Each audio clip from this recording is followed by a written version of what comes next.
Kia ora, boys and girls. I'm just going to go over very quickly something called fiscal policy and the multiplier effect. For your internal, you might be choosing a policy that involves the government spending maybe on a particular industry. They might be funding a business support agency like New Zealand Trade Enterprise to help promote exports, help promote new emerging businesses, that type of thing. Or they might be helping new businesses that could be import substitutes. They could be funding research and development. The government might pay like Crown Research people to research the medical properties of marijuana, for example. Obviously, they might do something like reduce taxes, give a tax rate for companies that invest in research and development, maybe to help promote an export industry or industry.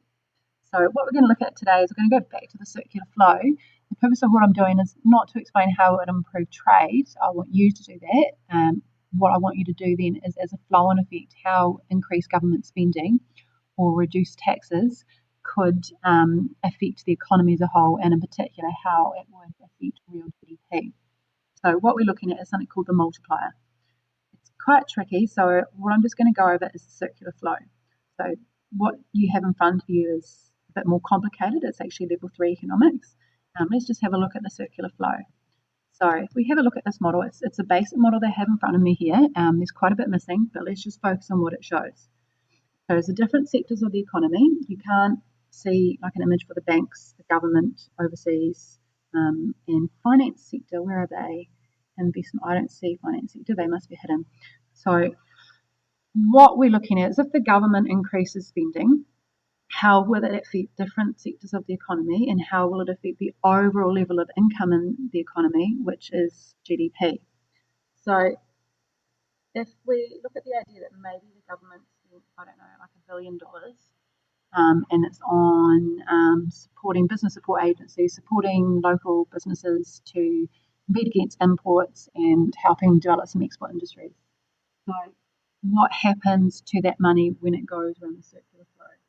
So, for example, the government would increase their funding. It would go to firms.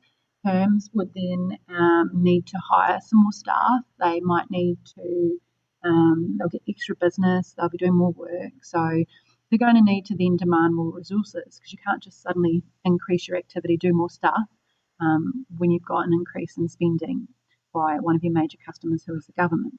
So these firms, with the increased activity, will need to hire some more staff, get some more resources. So that's going to increase the demand for resources.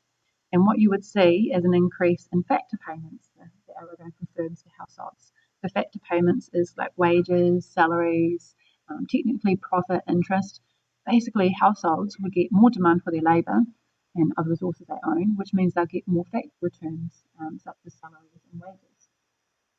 Then what happens? Well, households take that increased income, so this is like extra income they weren't getting before, and they will either spend it or they'll save it. So what we're expecting is that when the government does something like, I don't know, let's just put an extra $1 billion into supporting businesses, helping them do research and development, find new export markets, that sort of thing for them. What happens to that money once it develops more activity in the economy? So remember, in level 1, we talked about the impact on a sector, that would be firms, and then the flow-on effects of that impact to other sectors. So the flow-on effect is that households will now get an increase in income, and they will then increase their spending, consumption to firms. They'll increase their demand for goods and services, and they'll increase their spending, their payment for those goods and services. They also might save some of that increased income. And so savings we could expect to increase a little bit. So once households spend a little bit more, that's going to increase demand for goods and services. So that extra new demand that wasn't there before. So firms are going to get more increased economic activity, and they're going to have to find more resources to increase their production to meet this increased demand. So households spend more, firms they need to increase production, which means they then need to hire more resources. The demand for labour and other resources goes up, which means more income gets generated. So this is initially government spent more money, and what's happened is it's generated more activity in the economy that leads to more demand for resources, which can create more incomes. So the second time round, when households get an increase in income, then they're going to again spend it or save it. The increased spending will then generate an increase in demand for goods and services, which then needs to have increased production to meet this demand, means more demand for resources and increased income. keep happening, going through the economy until that inflation is completely worn off. And what I mean by that is if they spent $1 billion, it's going to circulate through the economy and all these flow-on effects until it increases GDP by a much greater amount. And that greater amount is called the multiplier. So when the increased spending leads to increased consumption by households and then more demand and more income, it's called the multiplier. And what we can do is we can think about the economy and work out two really important things. One, how much do households save? So on average, it's not quite that, but on average, how much do households save of their income? If they get an increase in income, how much of that will they save? And are we saying like 10%, 20%, 30%? If we said it was 20%, then we would say, well, then they must spend the rest. If you don't save your income, you spend it. So if households get an increase in income, they're going to spend 80% and then they're going to save 20%. So if we know that, we can go back to the formula on this wonderful sheet here. All right, don't worry if you get a bit confused. We'll get you there. What we're saying is this multiplier is 1 divided by 1 minus MPC. And MPC is a fancy word for saying how much do households spend of their increased income. All right, and so we're saying that if households save 20% of their income, then 1 minus MPC must be 1 minus 80, 0.8, all right, which is 20%. So another way of writing that formula is 1 divided by MPS, or the marginal propensity to save. It's a fancy expression, basically just means 1 divided by the percentage expressed as a decimal, how much households save. All right, and then we can take that $1 billion that I just sort of theorised before, and I said, if the government spend an extra $1 billion, that might turn into, I don't know, $5 billion. Why? Because 1 billion, if you times that by 1 divided by 1 minus 0.8, or 1 divided by 0.2, how much households save, that's 5. So 5 times 1 is $5 billion.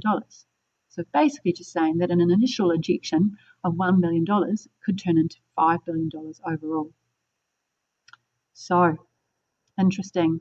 That could mean that GDP increases by a $5 billion increase. Problems though, things to think about. That initial $1 billion might not turn into a final $5 billion, even if households, we've worked out the maths, they save 20%, spend 80% each time. What might happen is they might spend that on imports. And if you spend on imports, that's a leakage from the circular flow. So if we go here, imports are a leakage. So if households spend some of that extra income on imports, that actually goes out of our economy. So that would reduce the amount in total that's created at the end. Also, the government might just decide to increase taxes. In that case, then some of that money again will leak out of the economy. So we don't get $5 billion, we get less. Alternatively, another option is that households could actually change their savings rate. They could save more. If they save more, then that extra, $1 billion to $5 billion isn't going to finally end up at $5 billion. It would be less because households would be spending less each time that money circulates through the economy. So it's quite maybe a bit confusing. We haven't talked about it before. It's got a bit of maths going on. All it is you're looking at the circular flow of income and you're saying if the government was to increase their spending by a set amount, and on the sheet I said $4 billion, they spend $4 billion on education, how much would that increase economic growth in total? You can actually calculate this, and they do, because they need to sort of look at the costs and benefits of different policies. You use the circular flow and you use the idea of like impacts on initial sector and then the flow on impacts to other sectors, and the idea of money circulating through the economy and multiplying from the initial injection, in this case I said $4 billion in education, into how much does that create an extra economic activity, how much extra does that contribute to real GDP for the time it's circulated through the economy. The idea that money will multiply, it will go through the economy multiple times. It doesn't just go through once. You don't just spend $1 billion and then it goes through the economy and that's it. It's the idea that new spending creates increased demand for resources, increased production, increased incomes, and then spent and saved. And if it's spent, that then generates increased demand for goods and services, increased production, increased demand for resources, and increased incomes. And so that's the idea of the multiplier, the multiplied effect of government spending. You can also do it for a tax cut, but that's a little bit different, and I'll have to teach you that specifically. Final things to remember is that this final effect of of money being multiplied, of an initial injection being multiplied and turned into a bigger amount. It does depend on how much we save. If it goes up, then the multiplier effect will go down. It depends on the amount that we're taxed. If tax goes up, the multiplier effect will go down. With imports, if we spend all that money on imports, then definitely the multiplier effect will go down because all that money is leaking out of the economy.